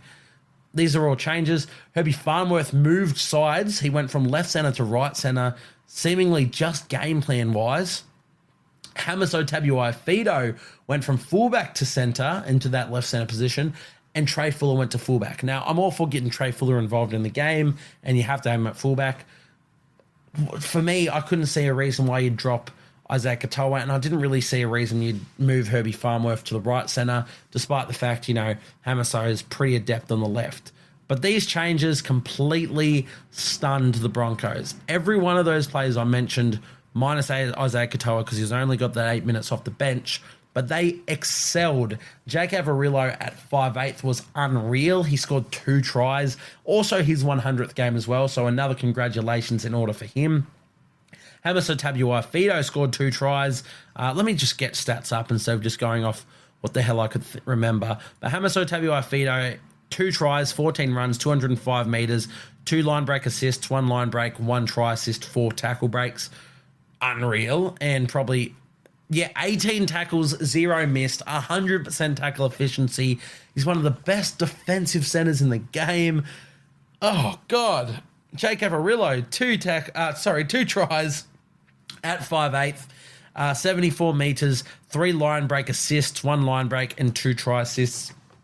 God, he should have definitely made my team of the week, at least on the bench instead of Tyrell Sloan, because that is insane. He was unreal. Herbie Farnworth, who did make our team of the week, 2 tries of his own, 24 runs for 287 run meters, 3 line breaks, 2 line break assists, 2 try assists. What can you say? It was a masterful game plan from Wayne Bennett to make these changes, and it really just caught the Broncos off guard, and they had absolutely nothing for them. Let's go through with the Dolphins now that we have started on them. We'll talk about the Broncos after.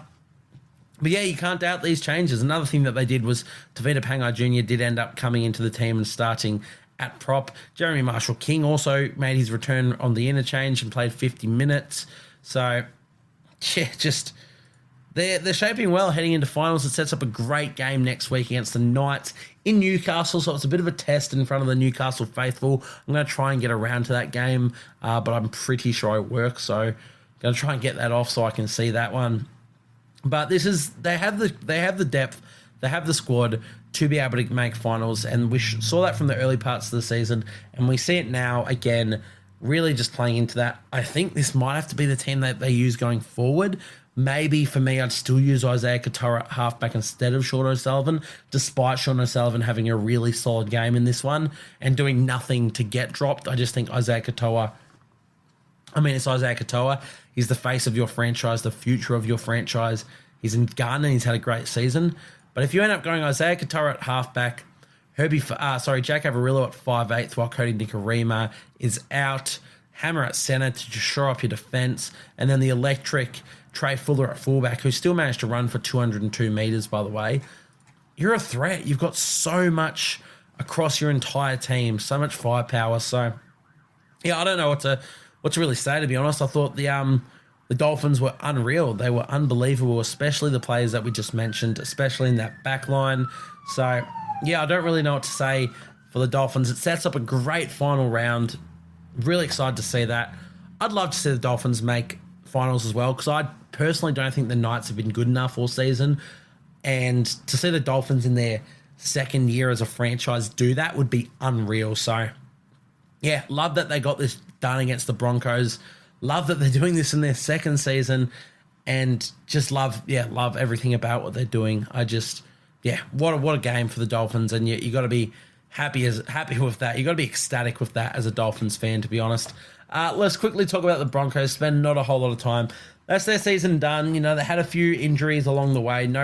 In fact, you know what? Let's be honest. Injuries aren't an excuse. The only main man that they were missing in this one was Reece Walsh, because they had Payne Haas come back for this one. They had Adam Reynolds in there. Oh, sorry, they're missing Reece Walsh and Ezra Mam. Two big outs, sure, but this is a grand final team losing 40-6 with their season on the line against a team in their second year as a franchise. Excuses are out the window. It's been such a disappointing year for the Broncos. They haven't deserved finals essentially all year, and yeah, this is almost a fitting end for them this season. One game to go, which, you know, maybe they can show a little something for next season. Who have they got to finish this year? They take on the Melbourne Storm on the Thursday game, actually, so massive test for them pending Storm resting. But yeah, it's been a really, really disappointing year for the Broncos, and yeah, a really disappointing end to their campaign. In terms of standout players, you can't really find too many. I thought Jesse Arthurs was fine. I thought he had a few good moments. I thought Payne Haas was actually really good on his return, but you always expect that. The fact that he played 75 minutes on return from injury at front row is unreal. Knocked out 42 tackles with 0 missed and ran for 117 metres. And Patrick Carrigan, another man who was really, really good as well, played the full 80, scored a try, their only try of the game, 118 metres from him as well, and 44 tackles. He did miss 6, though. So, Corey Jensen, by the way, 50 tackles, 2 missed, 62 minutes, and 92 metres. So, you look across their side, and I don't know what there really is to really say. I think Jordan Ricky has been pretty poor this season, has really not developed into the player I thought he would.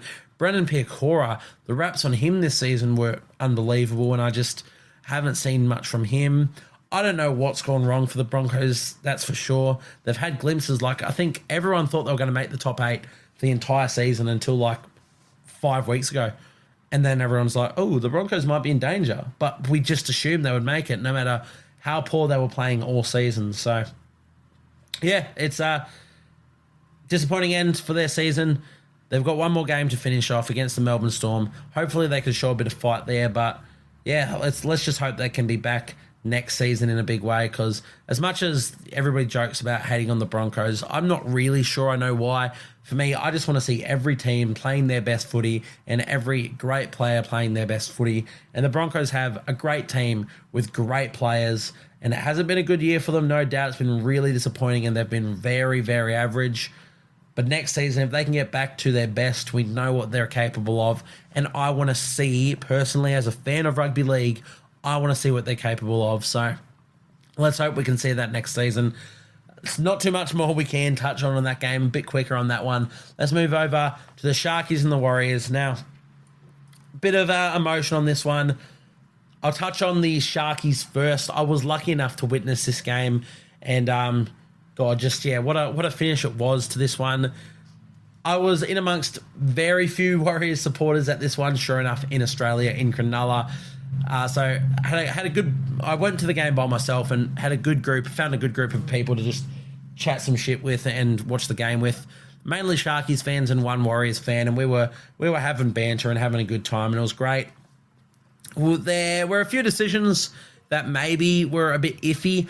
I don't think they were, like the Kale Ito sin bin. I understand both ways, and as a fan of rugby league and not necessarily a Warriors fan, I think I'm okay with either being called, because Dallin Martinez-Lesniak is slipping, and that is very clear to see. There's not a whole lot Ido can do to, stop that tackle and stop hitting him high when he's slipping. In saying that, by letter of the law, it was head high, it was direct, it was forceful. That's 10 minutes in the bin. It was a pretty gnarly tackle when you look back at it. And I know it's not Ido's fault. I actually have nothing against Ido for the tackle.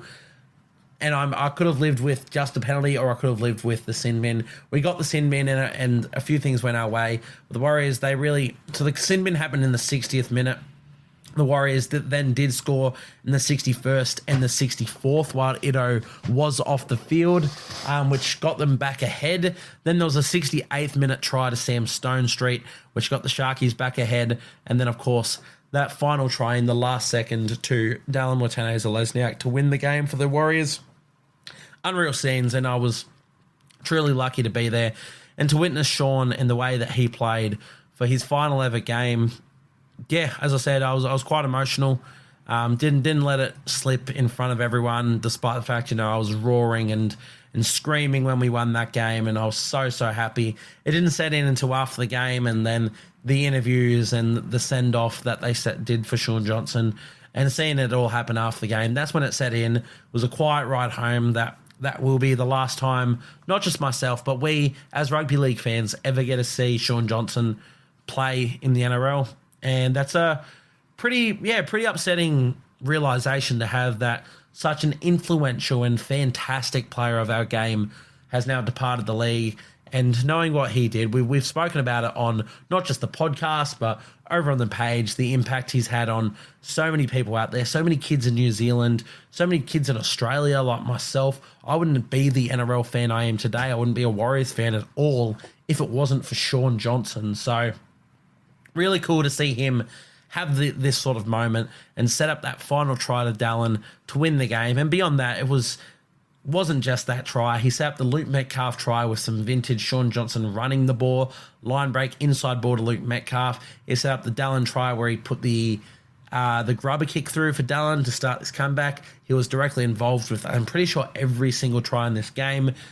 And yeah, they win the game off the back of that in Shaun's final game. And it's been a very disappointing season for the Warriors and as a Warriors supporter, but I could not have asked for a better finish to the season, to see Shaun given the send-off that he deserved, and to see him have the effect in that send-off, to have him go out and on his own terms with a performance like that. I couldn't be happier as a fan of the game, as a fan of the Warriors, and as a fan of Shaun Johnson. And I think that's everyone out there is in that same mindset. Everyone is really happy that that's what we got to witness. Sharkies fans, again, as I said, I was in amongst them in watching this game, and they were okay with it. A bit upset with the Ido sin bin and a bit upset with some decisions. I thought there were a couple other high tackles and late shots that could have been sin bins themselves that didn't go the Warriors' way. So while you can argue that Ido won because it's a slipping action, didn't go the Sharkies' way, I think the Warriors have copped a few too many calls this season for that not to go their way. They deserve that. And it set up the finish it was. The Sharkies fans I were amongst, they were okay with it. It's a loss. You never want to see your team lose, but I don't think you can be upset with the way that it happened, because it set up the narrative that happened, that the Warriors winning and Shaun Johnson finishing the game with the way he did. It's cinema. You could not have written a better script, and yeah, what a game. What a game to be a part of, and a privilege to see him play and to just see his career unfold throughout its entirety, and to be there for that final chapter was really, really sweet. So really happy with that as a Warriors fan. It's been a very disappointing season, but I can rest pretty happily now and just be proud of the boys for the way that they conducted themselves in that final game. So I absolutely love that. Let's speak a little bit more on the actual game itself rather than the narrative and being emotional and stuff.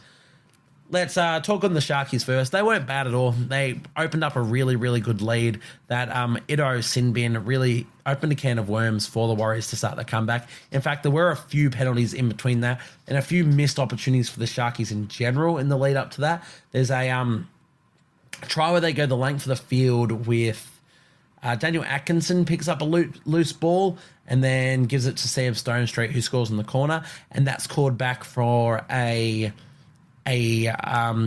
touch, a knock on from Sione Katoa. So they had one try taken back there. They had another try, a Nico Hines try taken back as well for obstruction. So they had plenty of opportunities that didn't go their way, and fair enough, that's how the cookie crumbles. But I thought they were pretty good. I don't want to say that they were disappointing. Whether or not they can win the premiership, I don't think this game really defines that. They went up against a Warriors side playing with, a lot of passion and a lot of heart, and they had things not go their way. They opened up a big lead. They still could have won this game. They had their opportunities. I think they're still primed for a good shot at the finals. I don't think this performance really says a whole lot about the Sharkies. I think it says more about the Warriors, and I'm, completely okay with that. So, Sharkies fans, I don't think you're too disappointed in the result. I've heard a few people, especially at that game, that were upset with the refereeing and stuff. Sure, but then that's not necessarily the Sharkies' performance itself. So I still think they're primed for a good final series, and I'm excited to see how they go. In terms of their standout performers, I should say, Sam Stonestreet, again, scoring 2 tries, having another taken away, 14 runs, 203 metres. He is turning into quite the find, and I love that he's a local junior. I love that he has supported the Sharks his entire life, and to be where he is now and playing the way he is the future for them. I'm inclined to say, next season, he'll obviously be pushing for a starting wing spot. I'm pretty sure Ronaldo Mulatalo is locked in. Sione Katoa and Sam Stonestreet, the battle for that second winger spot, I think is going to be great. Whoever wins, you know that they're a really good footy player, but I love what Sam Stonestreet's doing. I thought he was unreal. Kale Ito, I thought he was really good. Of course, he had that unfortunate moment with the sin binning. There's not too much on him. As I said, I hold nothing against him. It is direct, it is forceful, it is high contact. It is a sin bin in my opinion, but it's unintentional.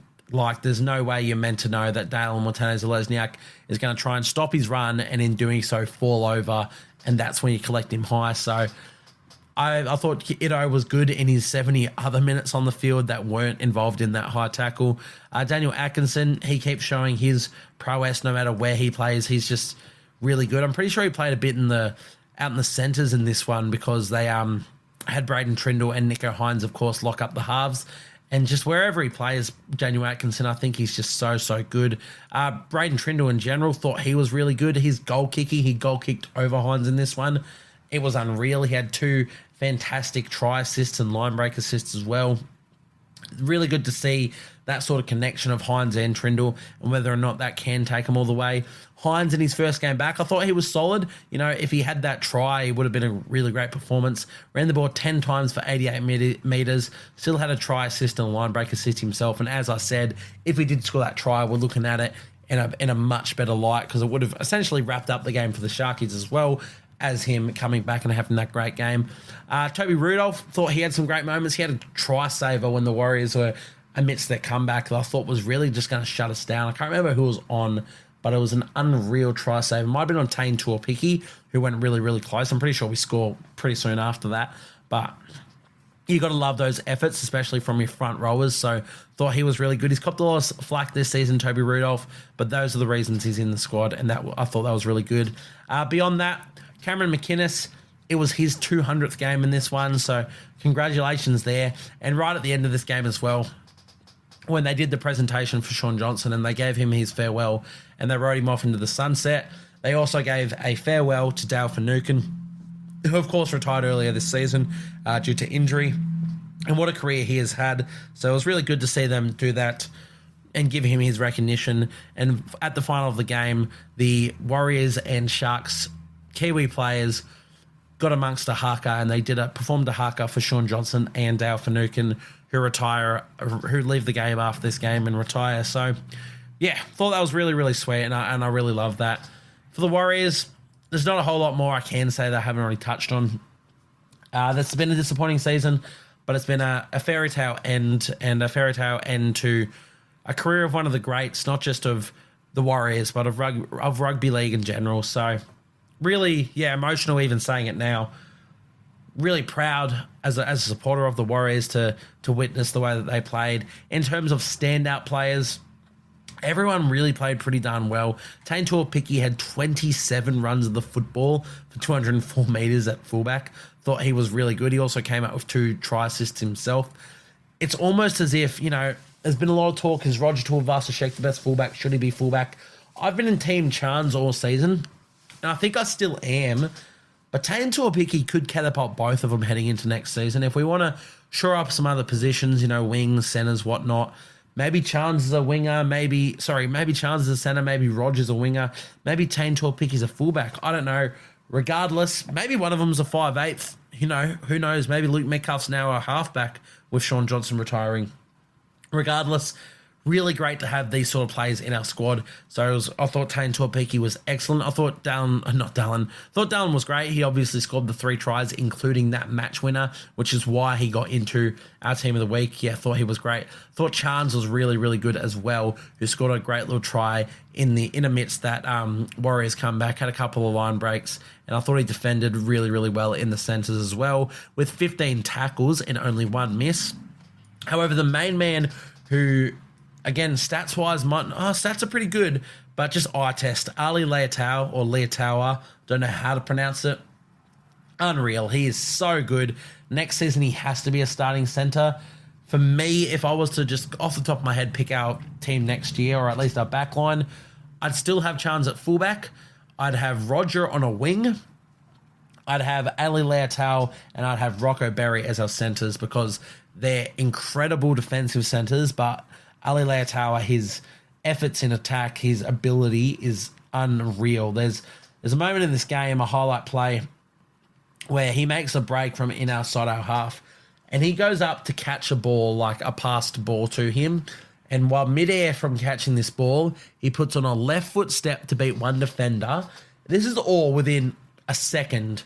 There's the midair catch, left foot step, and then tramples over the top of Nico Hines, and then moves the ball from his left hand to his right arm to put a left hand fend into the outside defender and make that line break. All within 1 to 2 seconds, he does all of those movements.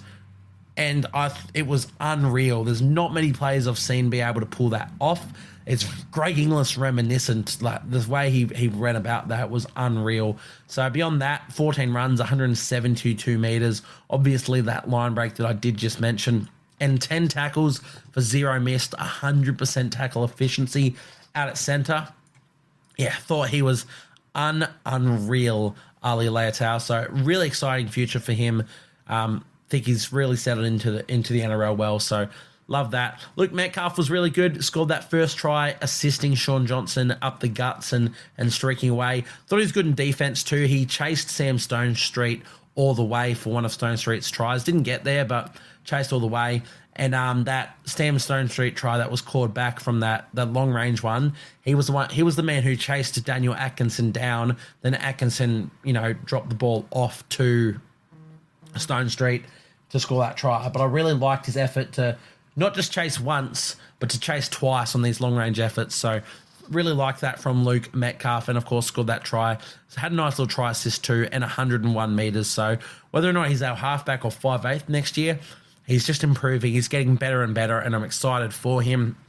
And for Noah Blake, 211 metres, 111 post-contact metres. Yeah, what more can you say about him? He's unreal. And look, not much more to say beyond that. But the other thing about this game, it's not just Sean Johnson's last game in the NRL. It is Adam Fanua Blake's last game at the Warriors, and also Jazz Tavanga's last game at the Warriors. So massive shout out to all 3 of those players. Been massive parts of the Warriors for their entire careers, or at least, in their time at the club. So gonna sorely miss them as a fan of them, but wish them all the best in the next chapters of their careers and life. Let's move into the next game, the Knights and the Titans. The podcast has been going on a long time. Let's wrap these ones up quick. Knights and Titans. The Knights win this one, 36-14. I thought this would be a bit higher scoring, to be honest. I thought it was a lot tight-knit and closer affair for the majority of that first half, and then the Knights really broke into their game a bit more. Callum Ponga, I thought, was excellent for the Knights, scoring 2 tries. Ran for 218 metres as well. I didn't think he ran the ball nearly as much as it says here, but he was just involved in everything. He had 2 line breaks, 10 tackle breaks. He was, everywhere, which is why he was our fullback in our team of the week. I thought he was exceptional. Fletcher Sharp, you guys know how much I love him. He has found a home on that wing. And Ari Tuala I didn't think was bad this season, but I feel almost bad for him because you can't displace Fletcher on the wing the way he's playing. And I think it's a good thing for Fletcher because obviously his best position's fullback, but you're never going to displace Callum Ponga. So it's good to see him in first grade at on the wing. And when they need Ponga, when Ponga's out injured or he's away on origin duties, Fletcher can play fullback there. So it's just good to have him in the side. I didn't know if he'd be able to cut it on the wing, but he's done more than cut it, scoring another hat trick, making our team of the week again. 15 runs for 138 metres as well. Dane Gagai have been unreal the last few weeks. 19 runs, 190 metres. Let's be honest, he's been unreal all season. He just doesn't get the plaudits he deserves. 1 line break assist, 1 try assist. 2 try assists, 1 line break assist, 1 line break, and 1 try. 9 tackle breaks as well, 16 tackles. He did miss a whopping 8, so maybe something to work on there, but hey, Knights won the game. Bradman Best, exceptional as well. Bradman Best and Greg Marju, 218 metres from Best from only 16 runs, and 245 metres from Marju from 22 runs. They put in a lot of hard work in this game, thought they were great. Leo Thompson scored a great try. Jaden Brayley, I want to mention him. Now, I'm a bit of a biased Jaden Brayley fan, so take this with a grain of salt. But he has been unreal the last few weeks. Obviously, in and out of form, in and out of starting and bench and big minutes or small minutes. Since he's been playing 80 minutes with Phoenix Crossland at halfback, I think he's been so good. It's not just, punching out 80 minutes. It's punching out 49 tackles with only the 1 missed. It's his deception around the ruck. He had 2 line break assists and a try assist in this game from hooker. This is the Jaden Brayley that they knew. This is what they signed him for. This is the player that he has always been. An injury has held him back from being this, but I'm excited to see him hopefully hang on to that role. A lot of talk about the Knights and what they're doing with their hookers, and they wanted to move Brayley on, and I believe they've signed young Matt Arthur from the Eels, who's a freakish talent at hooker. But for me, Jaden Brayley in an 80-minute role when he's healthy, this is the sort of player he is, and I think he's been fantastic for them as of recently, and especially in this game. Beyond that, I thought Dylan Lucas was really good. I also thought Brady Jones had a good little knock at playing 80 minutes at second row as well. 13 runs, 131 metres as well from him. 179 from Dylan Lucas as well. He was really good. But not too much really that you can say against the Knights in this one. Thomas Cant as well. They just recently re-signed him. 13 runs for 120 metres. He was really good when he got onto the field. They just really asserted their dominance over the Titans, particularly in that sort of late first half heading into the second half. I thought they were really good. They scored. Their first try wasn't until the 20th minute. Then they scored in the 37th. Then they opened the second half with a 42nd, 46th, and 50th minute try to Fletcher Sharp. All 3 of those to Sharp. Hat trick in, 6 minutes? 8 minutes? 8 minutes. And then Phoenix Crossland scored in the 55th. And then they wrapped it up with Leo Thompson in the last minute of the game. So, again, a performance that they needed heading into finals. I don't know if they've got the caliber to do it. I still think, I would have liked to see a more comprehensive performance.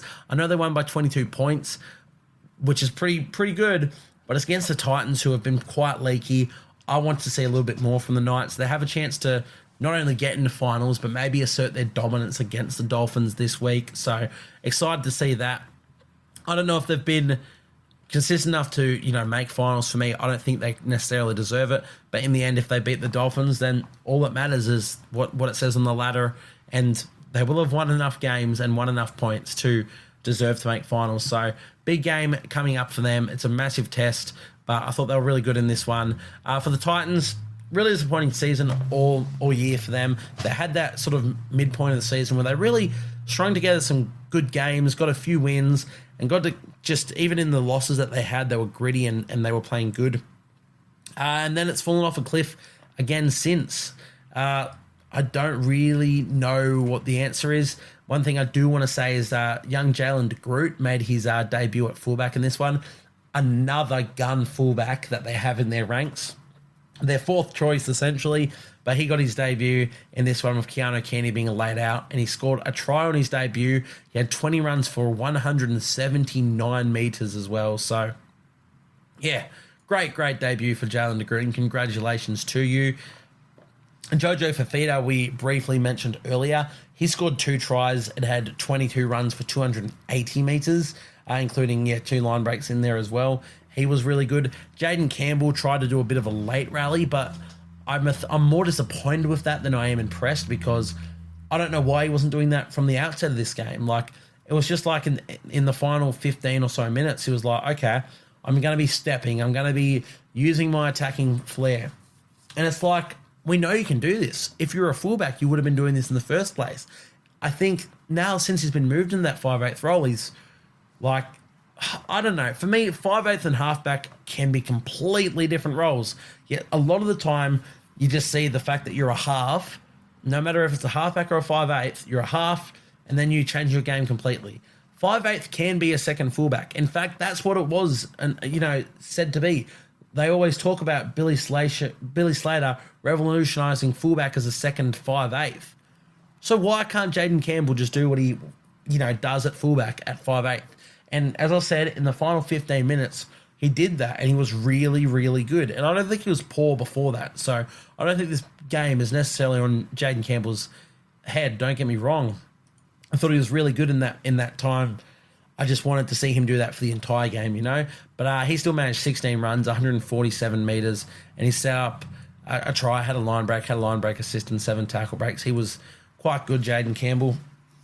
Beyond that, though, they were just, they seemed really flat. They didn't really have much going for him.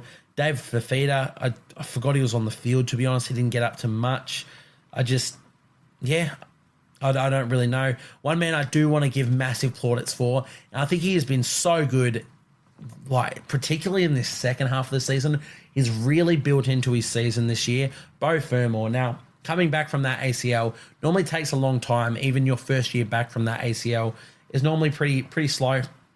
And I don't think he's been poor at all this season, but I do think the start of the season was pretty quiet, and as it's just gone on, he's just built his game, whether he's at second row or centre.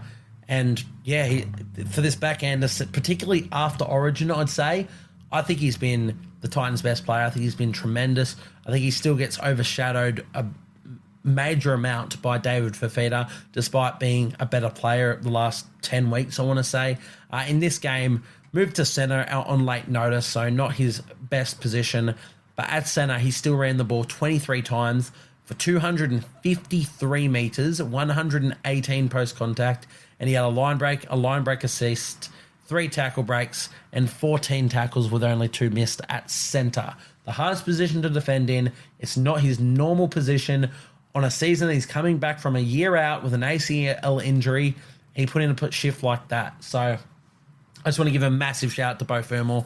Thought he was really, really good. And I think he deserved better from his teammates in this one, to be honest. But for the Titans, what else can you say, really? It's been a really disappointing season. They've still got the cavalry to do something and shake the competition up next season, particularly with AJ Brimson and Tino being healthy. They're the two faces of this franchise. I don't know what they do with Brimson.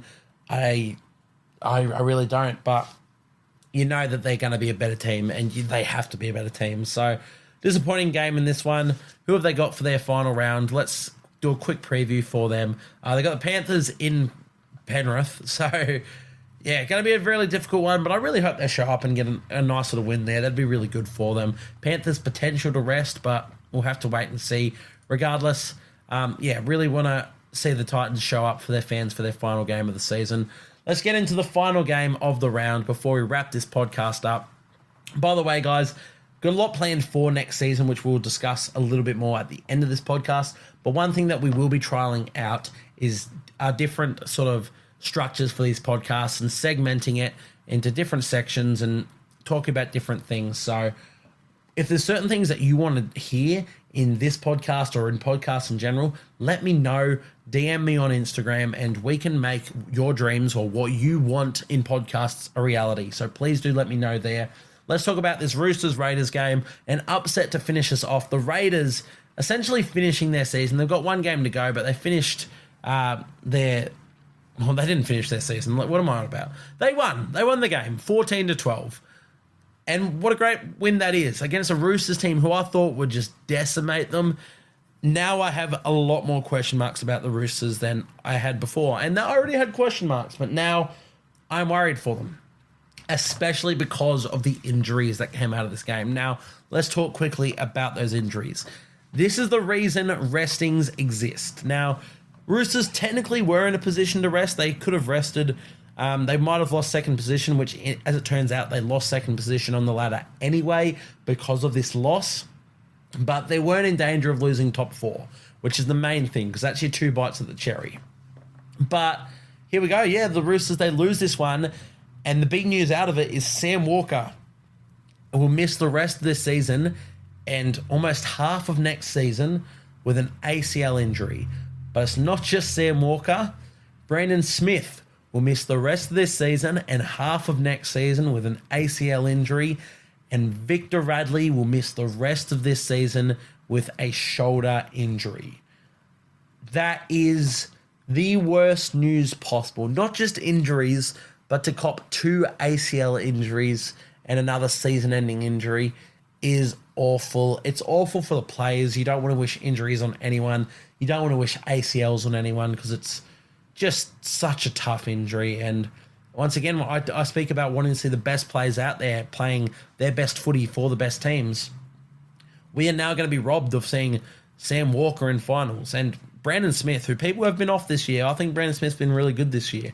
We're robbed of seeing these guys in finals, and we're robbed of seeing them next season. Well, for a large portion of next season. And that is just awful, awful stuff. And really upsetting to sort of hear that, to be honest. So, yeah, just a really tough game for the Roosters. In saying that, should they have lost anyway? No. Did the Raiders score their tries after Sam Walker left the field? Yes. Does that mean too much to me? No. This is a Roosters side with a lot of talent. You still had James Tedesco. You still had Luke Keary, Joey Manu, Daniel Tupou, Dominic Young. There's so much good in this. Angus Crichton. So many good players fighting for that to keep that top 2 spot. And yes, you know, the injuries happen and combinations get thrown a bit out of whack. You still all know each other's game plans. You still stick to game plans. You just have different people doing different roles. I think they still should be winning this game, and they didn't.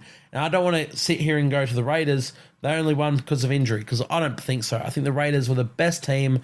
Injury or not, I think the Raiders were the better team. They scored more tries. They only won by 2 more points, sure, but they scored more tries. They were the better team, and I'll give them the massive, massive rap for winning this one.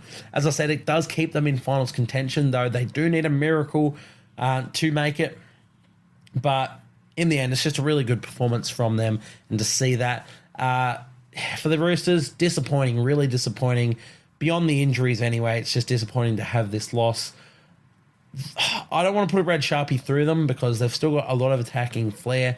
Sandon Smith will step into the halves, you'd assume, and he can do a great job there. And Connor Watson, you'd expect, would step into the hooker role, and we know he can do a great job there. So there's still fantastic players stepping into those roles, but you can't deny that the players that they just lost, it's gonna hurt them massively heading into finals. And yeah, that is why coaches rest. Can you imagine if Craig Bellamy played his top 11 players, and they got injured despite the fact that the Storm had already won, like they've wrapped up a minor premiership? That is shit. And the whole argument that it's disingenuous to the fans, realistically, the coaches, the players and whatnot, they're not there for the fans. Fans are great. Fans are a massive part of the game, and we all love the fans, and the players and coaches appreciate the fans, but their job is to win football games, is to win premierships. Fans are what, keep the game afloat, but their job is to win games, and they won't have fans if they're not winning games, So, yeah, I've got no problems with resting players. And then you look back, and it's hindsight hero. Maybe the Roosters should have rested. I had no problem with them not resting. As I said, they're fighting for a home final, which is massive. They might not get that now. They have a few things that have to fall their way. And, of course, they have their massive game against the Rabbitohs in round 27. I'd still be potentially looking at resting there. You know, you can get into a top 2 position if the Panthers lose, but it's not worth it in my opinion. I'd just take your home final, not your home final, but you get a second bite of the cherry if you lose week 1 because you're a top 4 side anyway.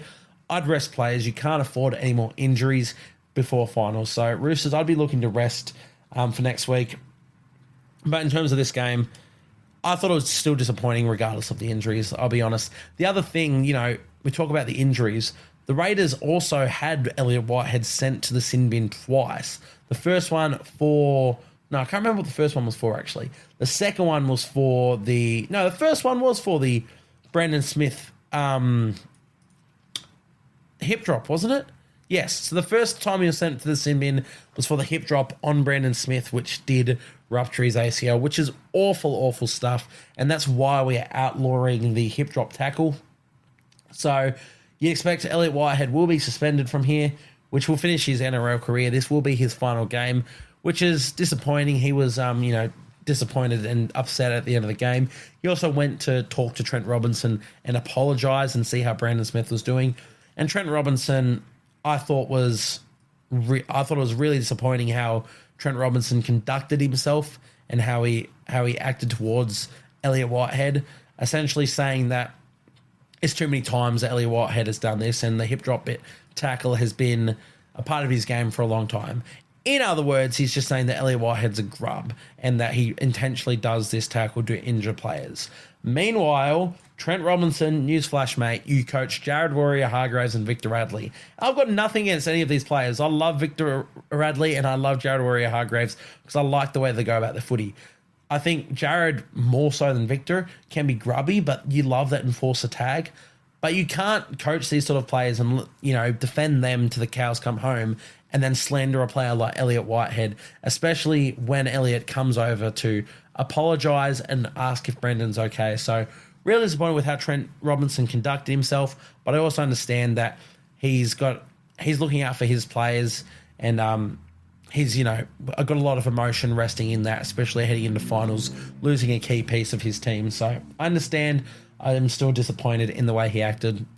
Look, let's get into the Roosters' standout players, I suppose. James Tedesco, great once again. He really just tried everything. 25 runs, 249 metres, 2 line breaks, 2 line break assists, a try assists and 10 tackle breaks. Not much more he could do. Not much more Daniel Tupou could do either. He scored both of his team's tries, 22 runs for 234 metres as well. Joey Manu, 195 metres and 8 tackle breaks from him. Probably a few offloads thrown in there. Where is his off? Yeah, there's the 4 offloads. I knew he had a few released. They all played good. I think Lindsay Collins put in a really good shift as well. Extended minutes in this one. 56 minutes, 18 runs, 161 metres. Thought he was really, really good. 27 tackles as well. And Nat Butcher, I really liked his defensive efforts in this one. 13 runs as well.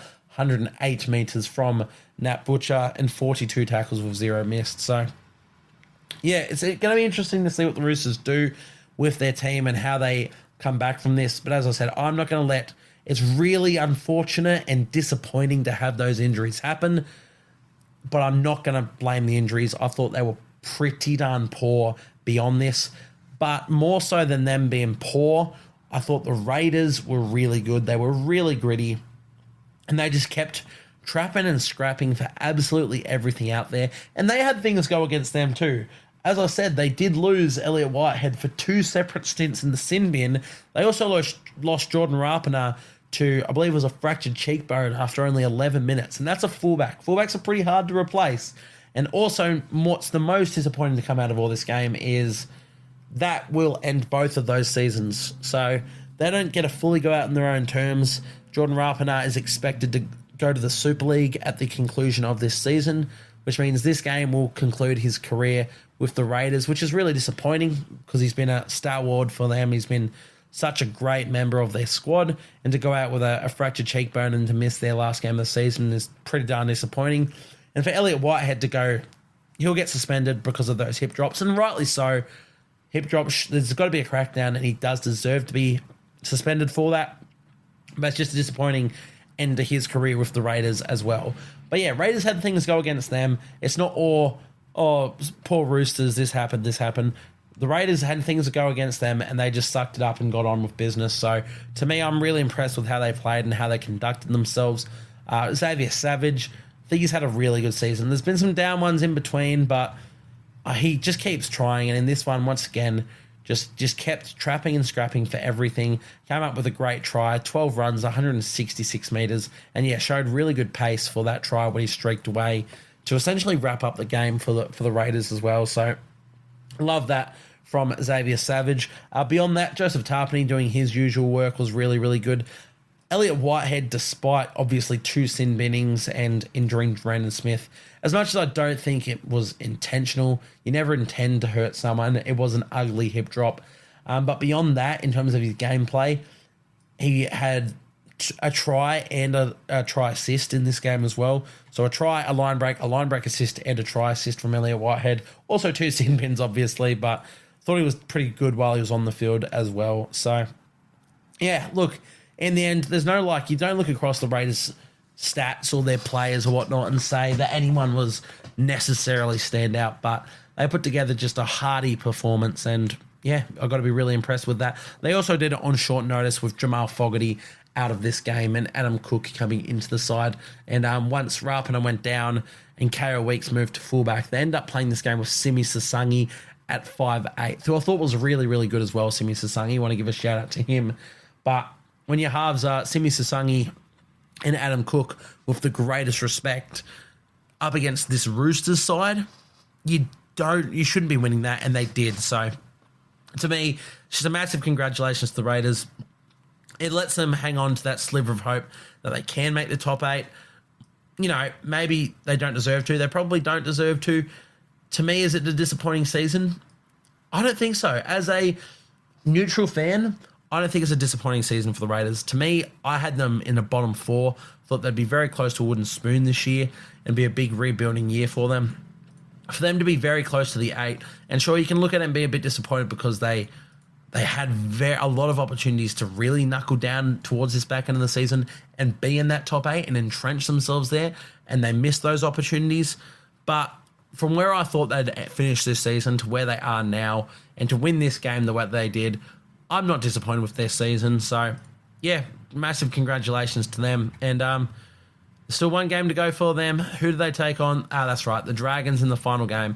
They can make the top 8, so whether or not they do or not, the only thing they can do from here is win and give themselves that best opportunity. So good luck to them, and good luck to all teams heading into round 27, except my Warriors, who, of course, wrapped up their season this week. They have the bye in round 27, so we're finished up. It's been a disappointing year for the Warriors, but hey, as I said, really happy with the way that it ended. And speaking of ending, let's wrap up the podcast right now. Now, we did mention a little bit earlier our plans for next season. I won't go into too much detail for all of those plans, but I do have a lot planned for next season that I want to do. But I also want to get you guys involved. So I want you guys to tell me what you want to see, whether it's Supercoach, NRL, lower grade content, whatever you want. I'm going to try and make that because I want to make this a home for every sort of rugby league fan. And I'm really excited to just get involved into more than just NRL and more than just Supercoach. Got a lot more collab pieces in the works for next season. Hopefully a series with Jai, Blindside, NRL Fantasy. Really excited for that sort of stuff for next season. So stick around. In terms of, obviously there's still 1 week to go and we still have the finals, but I'll touch a little bit on off-season content right now as well. I do plan to keep active throughout the off-season.